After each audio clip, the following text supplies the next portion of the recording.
Well, episode 179. I can't believe we've done 179 things of these. John Canzano with us, johncanzano.com, Bald Face True, 750 The Game, all brought to you by Zeke's Pizza. Visit Zeke'sPizza.com for the best selection of local Northwest craft beers. You're done with Little League. You're done with all your sporting events. You don't want to cook. You don't want to do anything. Let somebody else do it for you. That is Zeke's Pizza. You and I were just talking right before we came on, the term low-hanging fruit. Right. Where the hell do you think that came from? Yeah, I don't know. Common sense? I don't know. You ever been in an orchard? I mean, there's the fruit that's easy to get to, and then you gotta get on the ladder and climb up. Or now they have those machines, if you're on TikTok, not that I'm on TikTok at night, but they have those machines that like shake the tree like a paint shaker, and all the fruit or the nuts will fall off the tree. Spend some time in an orchard, Puck. That's what I'm saying. Well, do you spend time in orchards? Is that where we find you on the weekends when you're not reporting on sports? Honey, I'm going to be on the orchard today. I mean, what the hell? Oh yeah, no, but as a kid, I grew up a little rural, as I like to say. Yeah. So I did climb cherry trees and pick cherries, and so low-hanging fruit, it's there. I got an interesting story on orchards, by the way. I bet you do. Okay, so Teresa Gold, the Pac-12 commissioner, yes. her home. I called her one day because I had questions about the Pac-12 network or what was going to happen. It was some question I needed an answer to, and she was in her orchard in her backyard. And she said sometimes she just goes there. It's kind of a getaway.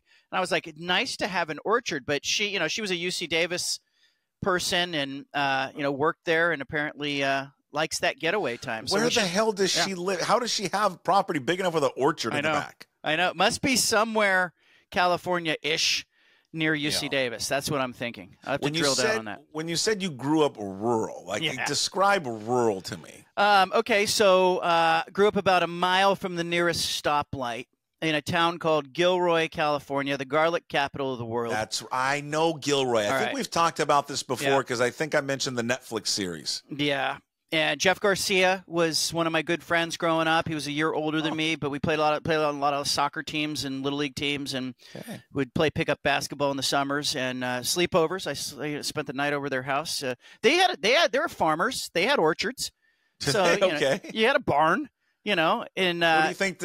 Would you say you are more famous than him coming out of Gilroy? If someone said Gilroy, it's the home of, they would say Jeff Garcia. Or it would just say the garlic capital of the world. Go into your grocery store, look at the garlic. You're either getting garlic from China or you're getting garlic from Gilroy. That's where I get my garlic from. Yeah. I get everything from China. Clothes, music, everything. China. Don't do that, man. I saw 60 Minutes once. Do you know how China makes their garlic or peels the garlic? They have prisoners in their prisons peeling that garlic with their feet. Puck. That's how I want my garlic peeled, by prisoners. It's punishment, and I like it. It tastes a little bit better with the foot fungus. That's so bad. It just does. One time I was interviewing Mike Tyson, and he said, "Where are you from?" And I said, "Gilroy." And he goes, "Garlic capital of the world." And it turns out Mike Tyson buys his pigeons in Gilroy. He says they have the best pigeons. I didn't know that. Pigeons and garlic. How big is your town? How big is Gilroy? When I was there, it was 35,000. We had a McDonald's. We had a 2-screen movie theater. We had a Taco Bell. We had, on a Friday night in high school, you go to the football game, and then everybody goes to the Taco Bell parking lot. That's the kind of town. That sounds great. That's the town. It was simple. It's not that town anymore. Now they have 2 high schools. I'm told from friends who I went to high school with, they say it's not the same. Don't come back. Okay. What were you planning on? First of all, were you planning on coming back? No. Hey, kids, let's pack her on up. We're leaving Portland and we're headed to Gilroy. Yeah. But you learn things growing up. I had to build a fence as a kid. We had to build irrigation systems as kids. I worked at a Christmas tree farm. I got my hands dirty. My mom pointed at the back patio doors in the summer. When I said I was bored, she just point. You go out and do something.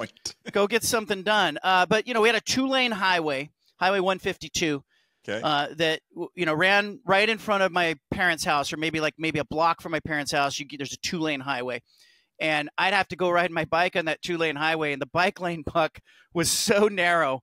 It was like my life in my hands as a 10, 11, 12-year-old. Like, you would never do that with your kids today. But my parents would send me, you want to go to the video arcade? Take a pocket full of quarters and you can ride about a mile and a half down the road and meet your friends.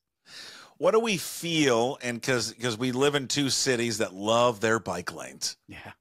Okay, now I like to ride a bike, by the way. Sure. What do we feel, though, about the just, hey, more bike lanes, less lanes for the actual cars? Yeah, I'm not on board with that. And I was just in Charlotte, North Carolina, and that is a titty. That is a city. Excuse me.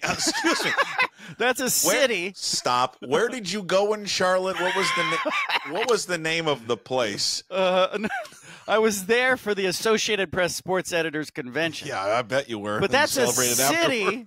That's a city that gets it when it comes to sports. They're not all about bike lanes and keeping cars out of downtown. You know, cars are good for downtown. They're good for the restaurants. They're good for the businesses. Sure. But having that experience growing up on that 2-lane highway with those narrow bike lanes, like I rode against traffic, Puck. Yeah. Because I wanted to see that car if it was going to hit me. Like I didn't want to get hit from behind because those cars would just whiz by me. And so I do have some empathy for like the cyclists out there that say, hey, they need a place on the road. Cool. But you don't need the whole road. And by the way, if you're pedaling uphill, get in the bike lane. Get out of the car lane. It just drives me. And I think I'm one of the best and most responsible bike riders when I do around. I think people could learn from me because I don't ride my bike in the actual car lane. You know, yeah. I get over. I understand. My fat ass is pedaling at 5 miles an hour. Yeah. I'll get over. In spandex, no less. I like to. Well, it keeps me slim. Yeah, and a yellow jersey. No, yeah, no doubt. But just get over it. No, like I got in this yesterday. This person is going up a hill and then just in the middle of the road. I'm like, what are you doing? Yeah, just get over. Just get over a little bit. There wasn't a bike lane, but just get over a little bit of the edge, and I'll pass you. Then I passed him, and I kind of went by this person fast. And just to get around because I didn't know if the upcoming traffic was coming my way because there was a turn up there. And you know what this person does as I pass them, like and I sped up and I could see how they would take it as like, oh, they're mad. Flip me off. Yeah. I was in such a rush. I had to be somewhere, but I wanted so desperately to stop my car and be like, what the F is wrong with you? Why would you flip somebody off in a car? I could back up and run you over. Well, he might have a GoPro on his helmet or something. I don't know. But fine. I'll take the GoPro and throw it in the ocean. They'll never know. My baseline for all things is just be normal. Like be normal. As a cyclist, be normal. Get in the cyclist lane. As a motor vehicle person, when I'm passing a cycle or somebody on a bicycle and the other lane's unoccupied, I will give them a little respect. I'll go out into the other lane and be like, hey, I see you. So just be normal. Be normal. Yes. That's all. Just decency, all right? Yep. Just decency. You know what was not normal yesterday? Normally we do a lot of college athletics. We'll get to that. But I do want your thoughts on, did you see it all or listen to the JJ Reddick press conference? Yeah. Okay, what'd you make of it? He lost me. I want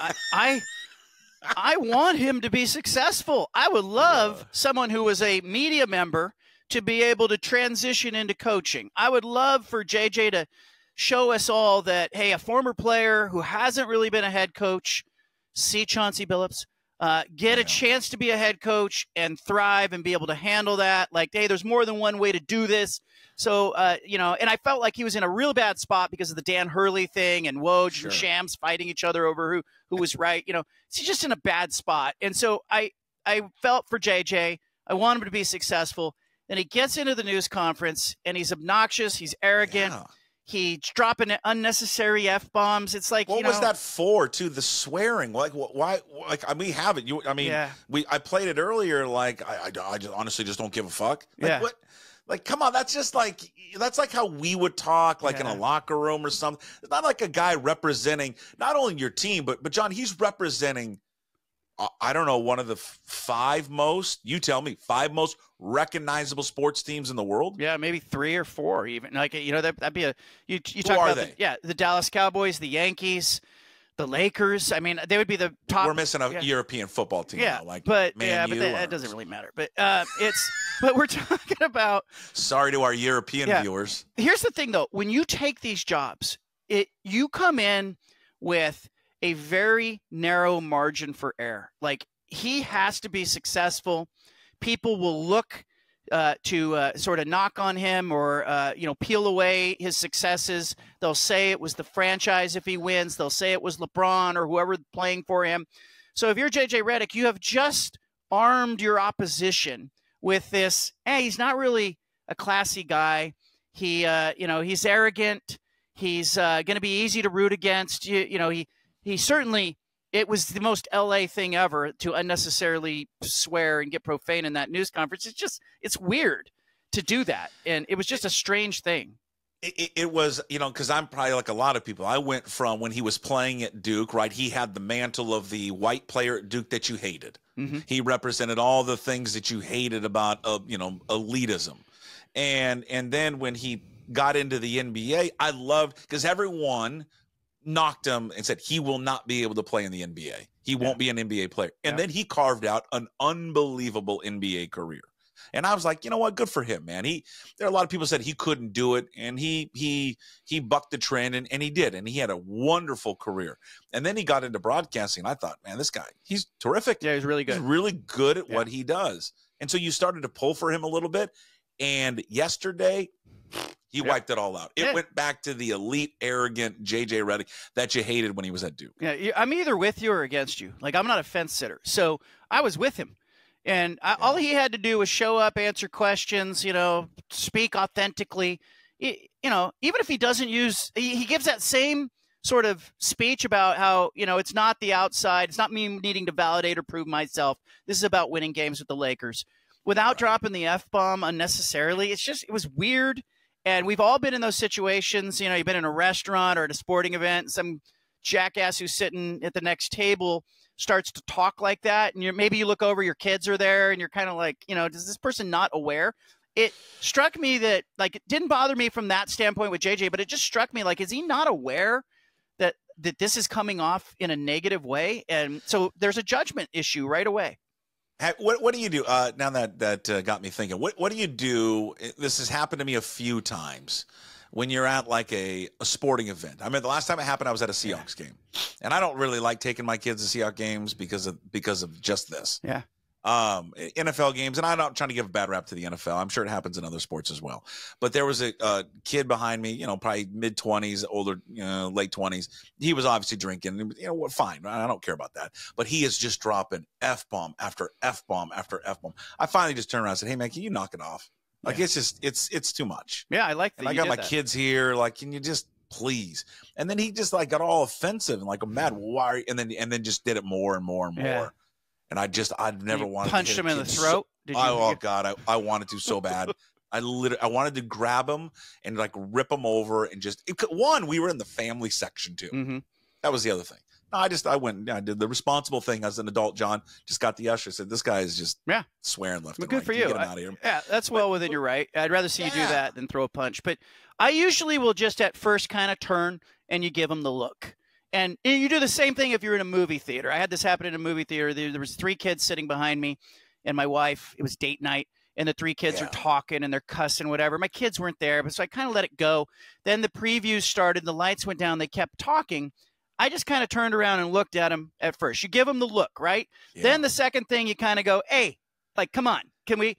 And finally, like, if it doesn't stop, I'm either going to say something direct or do what you did, get the usher or whoever. But you I don't have an intimidating look.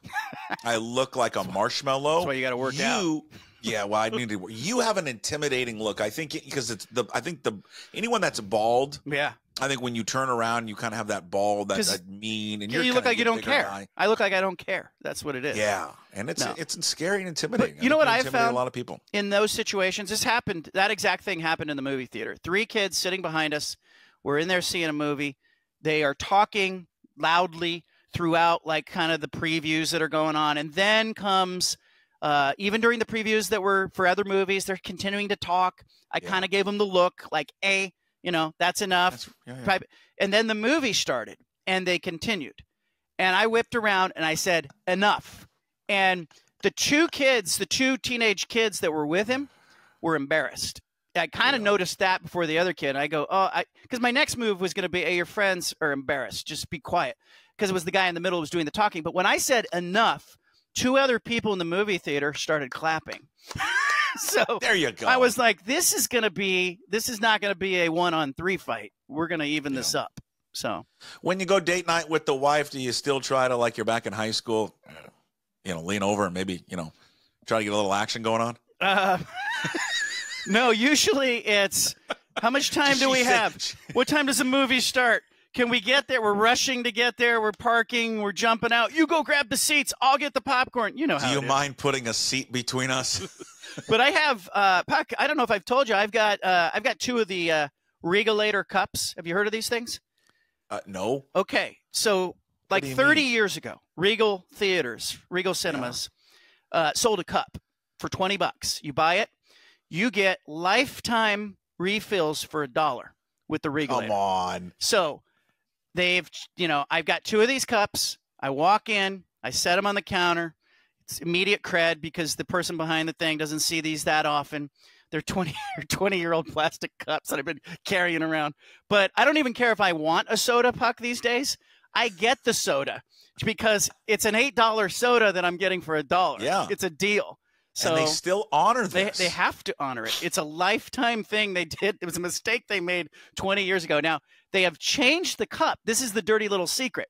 A few years ago, they changed from being a Pepsi to Coca-Cola, and then they switched back to Pepsi. So the cup was branded with Coke. So when I went in, they said, we have to exchange the cup. Now, they took that hard plastic cup, a lot like the one you get at the stadium, and they gave me a much thinner version. And I said, I know what you're doing here. This thing's going to wear out. So what I do is I bring a second cup and I set it in it because, I'm protecting that baby. Jesus, you are an old man. So old. But I get up there. Do you sneak in your own candy into the movie theater? That's what we do. I don't. But we use the points for Regal app, and we use the 2 cups. And so I'm getting a large popcorn, folks, and 2 sodas. Guess how much? 2 giant sodas, large popcorn. How much, Puck? $10. $4. Come on. $4. And you know what the cashier says? Often. Well done. Yeah, well done. Good for you, Jedi. Sir. Good for you. I don't even want the popcorn and the soda. No, it's the principle. I love the movie theater butter on the popcorn. God, there's nothing better than that. It's so bad for you. I can just feel it I can feel it clogging my lanes. It's just like an actual dam being forged inside my veins. Can I have more of that butter, please, on my popcorn? Brought to you by the Cardiologists of America. Yeah. All right. Let's start with the UW. What's with the UW Oregon financial situation and just can you set the record straight? Okay. Because, how much money are they going to be receiving? Coming up, because they're not going to get the full share, but how much are they actually going to get next year in the Big Ten? Because that's been kind of a big topic. Did they make a mistake? Should they have stayed in the Pac-12? But it's hard to say because that number's moved a little bit. Remember when it originally came out, people were saying 70 or 80 million was a full share. Then it got down. I remember as UCLA was going in front of the Board of Regents, the Pac-12 was saying, hey, that number's closer to 60, 61, 62 million is a full share. So, but there are some caveats added to that because there's some flexibility. When Kevin Warren left the Big Ten, he left that TV deal undone. They had to give some money back. So the prevailing thought is that it's going to be somewhere between 30 and 35 million as a half share for Oregon and Washington. But the Big Ten is also allowing them to borrow against future earnings. So if Oregon and Washington want to kind of balance out what they're going to get next year versus 5-6 years from now, they can borrow against that, pick up an extra 5 or 10 million. I think for those 2 schools financially, it is going to work out. It's going to make sense. I wonder about UCLA. I wonder to some extent about USC. And there seems to be a bigger hope of UCLA maybe reversing course and coming back 10 years from now, 5 years from now to the Pac-12 than maybe even Stanford or Cal. So I hear that more often than people wishing and hoping about Stanford and Cal these days. Oh, okay. Back that up. You're hearing more that UCLA would pull out? Well, no, just that UCLA, obviously UCLA is going to go to the Big Ten, hope to get full share and all that, but UCLA is going to get its teeth kicked in football. It's going to spend $5 million on student health services. It's going to spend between $10 and $12 million a year on travel. It's going to pay Cal, the alimony tax. And so in the end, I kind of wonder if UCLA is going to look up and go, gosh, we would have been better off just staying and letting USC go, because at least we'd be home in our market. But, given what we're seeing with the split of the Power Four, maybe not. Okay, so I play in an old man pickup basketball league every Monday. Okay, Yep. The majority of these guys are all Husky fans, so they usually give me a lot of shit all the time. But okay, so we got into this yesterday after we're done playing. So we run around for 2 hours, then we go eat and drink afterwards. And so I was just asking them, but they're like, I would say they would all rather still be in the Pac-12. Okay. I hear a lot of that. They want the rivalries. They don't think it's going to be the same anymore. Yeah. They like waking up. They like looking forward to, because we talked about the Apple Cup. They're like, it's good, weird. I haven't bought tickets yet. We can get into that. That's a whole fiasco right now with the tickets for the game in September. They don't like the fact that it's in September. They like knowing that, hey, it's the last game of the year. It's Thanksgiving. My whole life's been built around this. I look forward to going to Corvallis. I look forward to going to Arizona to play the Sun Devils or the Wildcats, all of it. Utah coming to town. It's always a physical game. So they all were like, we would rather stay in the conference. We're not, it's exciting to go to the Big Ten, and we get that. But I think that the biggest thing for them was just wondering, like, what is it going to look like in 2, 3, 4 years from now? And like, how can they, are they still going to be in the Big Ten? Are they going to be in something else? What do you think it looks like in 3 or 4 years to answer what they're all wondering what the future of their favorite football team is going to be? Well, it raised eyebrows when, the 34 conference commissioners that are, of all the conferences in college athletics are meeting with Charlie Baker. And, when the Power Four commissioners kind of split off and had a meeting alone with Charlie Baker, it raised a lot of eyebrows. People have been reporting about it and talking about it. So clearly there's going to be this division that is going to be a massive canyon between the Power Four, the Group of Fives, and everybody else. But I really want to focus on, your pickup basketball game. Those Power Four members are not the same. And so some of what we think about the future of college athletics being is, within the Power Four, where do you stand? Does Washington still have standing as, a top 20% school inside the Power Four after it, they go to the Big Ten? I don't know, because there's now a shuffling of the deck, and you're going to have some schools that say, yeah, we can pay $22 million to our athletes every year, Ohio State, Oregon, and some others. Will Washington be able to continue to spend at that level? Will the enthusiasm of the fan base that has lost that tradition and the rivalries, will they continue to give gifts to the NIL collective and let them keep pace? Like, there's a lot of questions within the Power Four that I think are interesting. And the Big 12 is in that, that firmly in the third position among the Power Four schools. Like, can they keep the SEC and the Big 10 within view of their front windshield? Like, there's just more money going into those conferences every year. And so what happens? So I think there's going to be further consolidation. I think the number of schools within the Power Four are going to shrink. I think ultimately, if the Big Ten and the SEC had their way, they'd probably want to split off and do their own thing and have, it be very similar to the NFL light.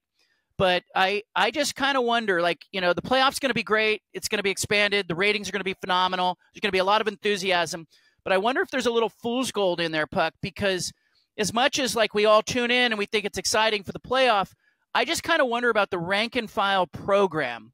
Not the Ohio State, not the Oregon, not Michigan, not Alabama, just the rank and file, even Power Four fan base. Do they feel as enthusiastic about their chance to win?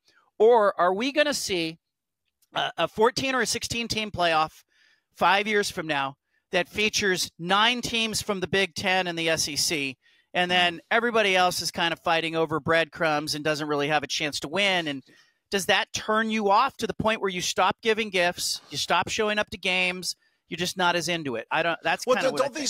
But don't these people that run this sport understand how the power of the regionality of the sport?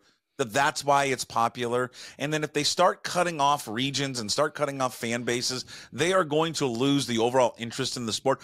I have to assume and think these are some smart people. Do they, like, who's the you talk to them all the time? Greg Sankey, SEC commissioner. doesn't he understand that? He does. But I also think he's got a duty to do what's best for his own conference. So does Tony Petitti in the Big Ten. We just recently talked to Mike Oresco, who's the retiring American Athletic Conference commissioner. He talked about the greater good. He said there is a greater good that is being ignored here.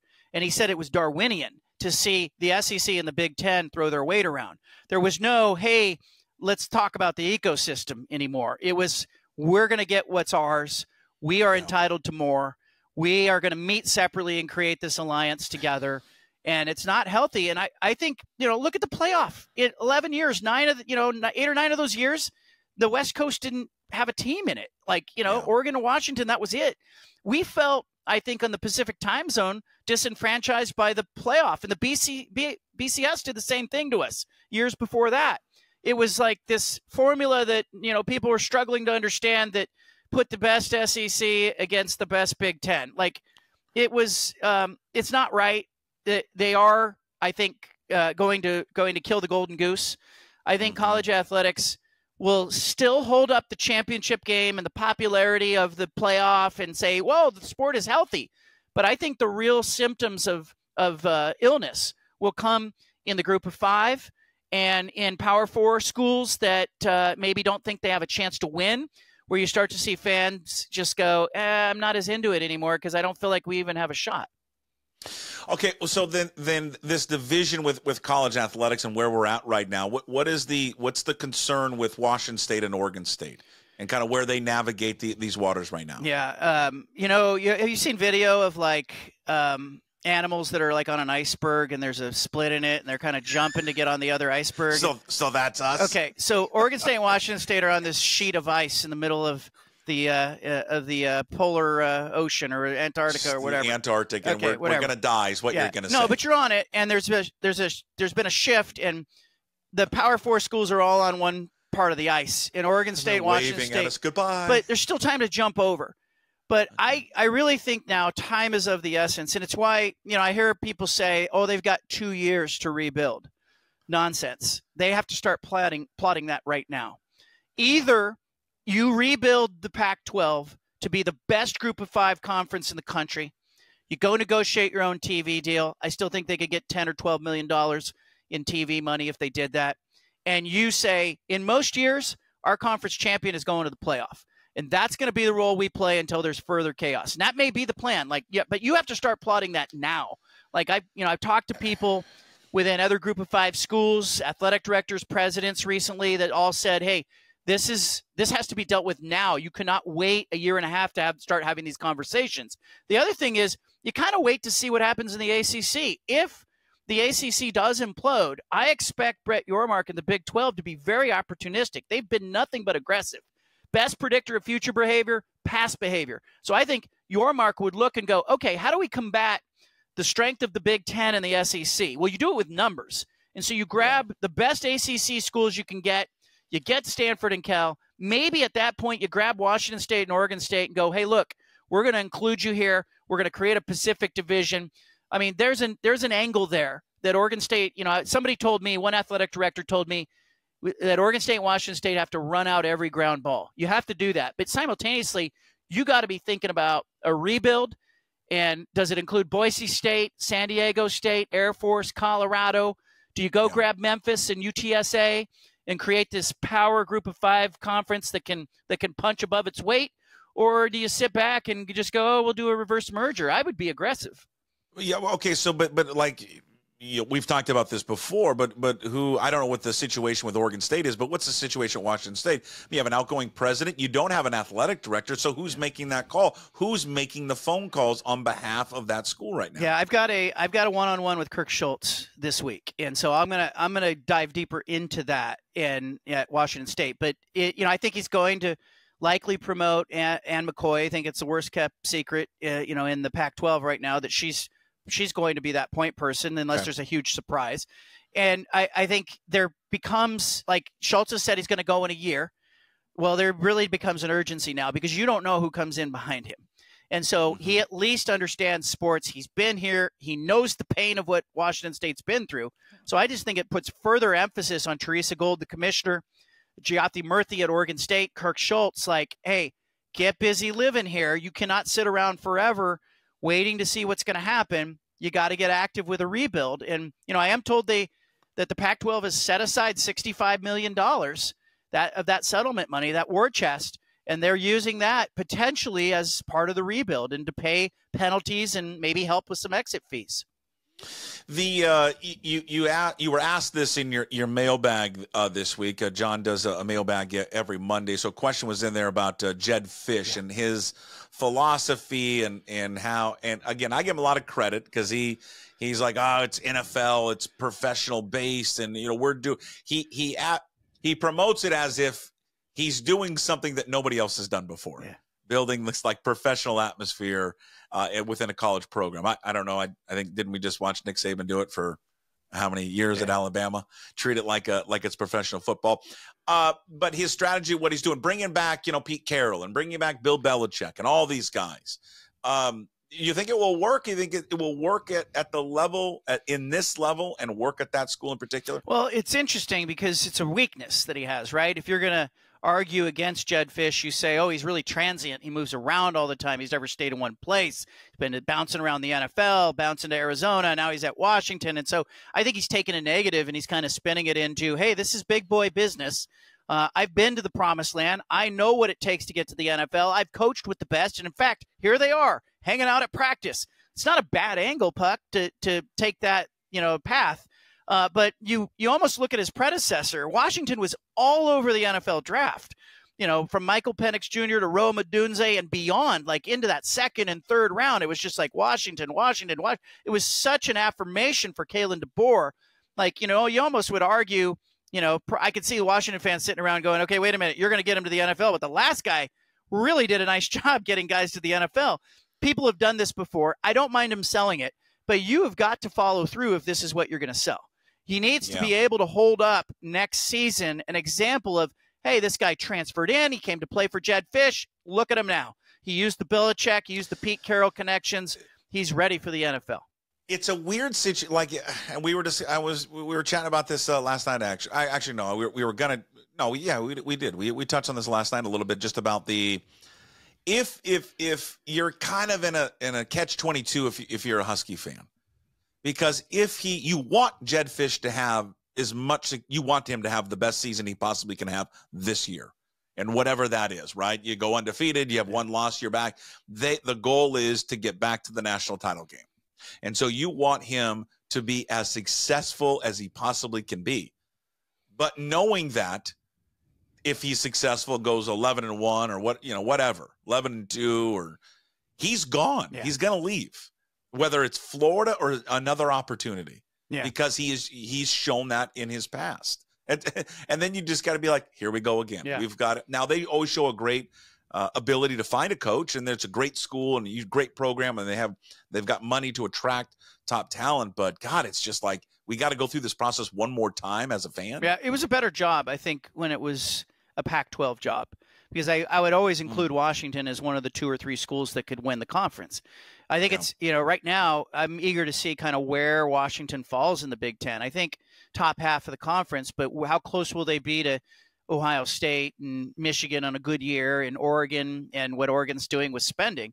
I talked to a lot of Washington fans when DeBoer left, and it was demoralizing because you finally had reached sort of the promised land, so to speak, and you got to the national championship game. There was a lot of euphoria around it, and then you got college athletics slapping you in the face and reminding you that, hey, there are better gigs than Washington. And, Washington State and Oregon State are left, I think, with the bigger hangover, obviously. But there was a little bit of the ugliness of college athletics in that whole DeBoer leaving thing. And, gosh, we have to start over. And is there no loyalty? And, I can remember the morning that, DeBoer was making the announcement. People were scrambling around. Is he going to make the radio appearance? Is he not going to make the radio appearance? Oh, yeah. And it just was – it was kind of the ugliness in a different way. But I think, we're all kind of waking up to the fact that college athletics wants to be more like the pros. They're, and we always say, it's a business in the pros, and we're starting to say that more frequently with college athletics. Unfortunately, I think if the NCAA had been better about sharing revenue with players earlier in ways that worked, the landscape would be so much better off. I also think, to your point about like the greater good and does the SEC and the Big Ten care about the rest of college athletics, long ago, the major college football leagues needed a commissioner to oversee everything. Because imagine if the NFL did what college sports just did. You would have the team in Carolina Panthers would no longer be in Charlotte. It's a small market. Why are the Jets sharing revenue with the Titans? Why are the Kansas City Chiefs sharing revenue with the 49ers? Like, those are small markets. They don't bring as much to the table. You would see consolidation in the NFL that would price out all of these great small market teams, and the ability for everybody to say in a given year, hey, my team has a chance. Yeah, the Chiefs have a chance, even though they're a small market team. Gosh, they've got a chance to win because they share equally with their revenue with the New York Giants and the 49ers and the Dallas Cowboys. But college athletics does not seem interested in that. It wants to be the pros, but it is not acting like the NFL at all.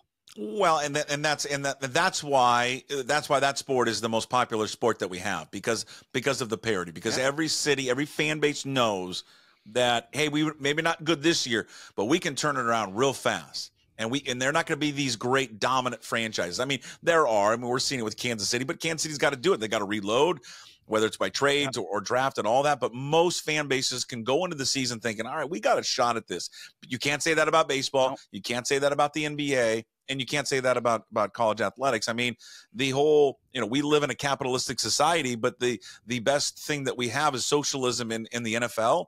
And it's why it's so popular. Yeah, and everybody makes the owners are making billions, right? And the players are making millions. Everybody's winning, but there's an understanding that, hey, like, the greater good of the league is what matters. Yeah. And then Major League Baseball, all right, they're totally askew with the salary and payroll. You got the Mets, over $300 million this year they'll spend. The A's are at $63 million, and that's a huge gap, right? But still, there's an inkling of a chance. If the A's did everything right and made the right signings and stay healthy and, by golly, lean on their minor league system and bring players up, they can stay around, right? And they can stay within, like, in a given year, maybe, they surprise. But you don't have a minor league system in college athletics, not in college football, unless, if we're being real, the minor league system is really the group of five. Because the Power Fours are now going to turn and go, hey, you develop those guys. We'll just poach from you every 2 years through the portal. So it is the least amount of parity that you're going to see in any sport. You're going to see the top Power Four schools dominate the playoff in the future.